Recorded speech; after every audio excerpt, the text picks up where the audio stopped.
রাত গভীর, চারদিক নিস্তব্ধ। আপনি একা হাঁটছেন ফাঁকা রাস্তায়। হঠাৎ মনে হলো পেছনে কেউ দাঁড়িয়ে আছে। আপনার গা কাঁটা দিয়ে উঠল, কিন্তু আপনি জানেন না এটা মানুষ না জিন। আপনার ঘরে হঠাৎ সাপ দেখা গেল। আপনার নাম ধরে ডাকছে গভীর রাতে কেউ।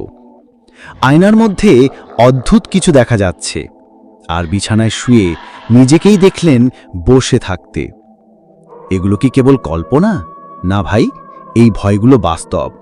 আর এই ভয়গুলো থেকেই শুরু হয় জিনের ছোঁয়া, আত্মার প্রভাব।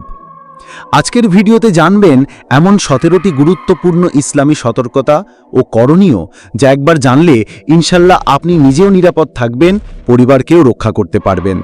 নিজে জানুন, অন্যকে জানান। 1. রাতে একা একা হাঁটলে যদি বোঝেন আপনার পিছনে কেউ আছে, ঘাড় ঘুরাবেন না, পুরো শরীর ঘুরিয়ে দেখুন, আর পিছনে না তাকানোই উত্তম। 2. ঘরে, মসজিদে বা বিছানায় সাপ দেখলে প্রথমে মারবেন না, চলে যেতে বলবেন, কারণ জিনেরা সাপের রূপ ধারণ করতে পছন্দ করে। না গেলে বুঝবেন ওটা সাপ, তখন মারতে পারেন বা তাড়িয়ে দিন। 3. যদি রাতে কখনো দেখেন গাছের ডাল বা বাঁশ ঝুঁকে আছে, এর ওপর বা নিচ দিয়ে যেতে চেষ্টা করবেন না।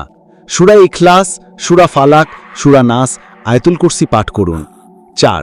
গভীর রাতে ঘরের বাহির থেকে কেউ একবার ডাকলে সাড়া দেবেন না, 3 বার ডাকলে সতর্কতার সহিত বের হন। 5. যদি কখনো গাছের ডগায় বা ডালে অস্বাভাবিক কিছু দেখতে পান, দ্বিতীয়বার না তাকিয়ে মাটির দিকে তাকিয়ে চলে যান। যদি রাতে আপনার রুমে এসে দেখেন আপনি আপনার রুমে বসে আছেন, ভয় না পেয়ে চোখ বন্ধ করে আয়াতুল কুরসি পড়বেন, তারপর চোখ খুলুন। এটা আপনার সাথে থাকা কারিন জিন। রাতে কখনো চিত হয়ে ঘুমাবেন না, আর যদি ভয়ের স্বপ্ন দেখেন বুকের বাম পাশে 3 বার থুতু ফেলবেন। বুখারী। 8. পুকুরে বা নদীতে গোসল করার সময় যদি কেউ আপনার পা টেনে নিচের দিকে নিয়ে যায়, এমন বোঝেন, প্রথমে চিৎকার দেবেন, পরে কষ্ট হলেও দোয়া ইউনুস পাঠ করুন, পানির নিচে জিন বাস করে। 9.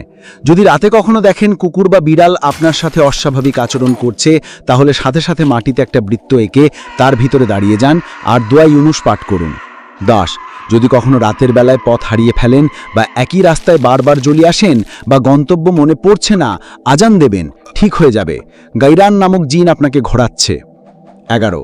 রাতে ঘুমের মধ্যে যদি দেখেন আপনি বুকে কেউ ভর করে আছে, চিৎকার দেবেন না, লাভ নেই, কারণ আপনার চিৎকার কেউ শুনতে পাবেন না।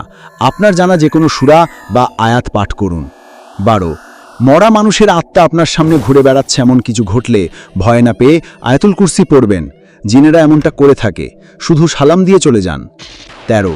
কবরস্থান পবিত্র জায়গা হলেও সেখানে ঘুল নামক জিন থাকে, সতর্ক হওয়া উচিত। 14. আয়নার মধ্যে জিন প্রবেশ করতে পারে, তাই পর্দা দিয়ে রাখবেন। বাথরুমের আয়না রাতে না দেখা ভালো। 15. যদি কখনো দেখেন মিষ্টি জাতীয় কিছু খাচ্ছেন, পিঠে বা অন্য কিছু, সামনে বিড়াল খেতে চাইছে, অবশ্যই তাকে খেতে দিন।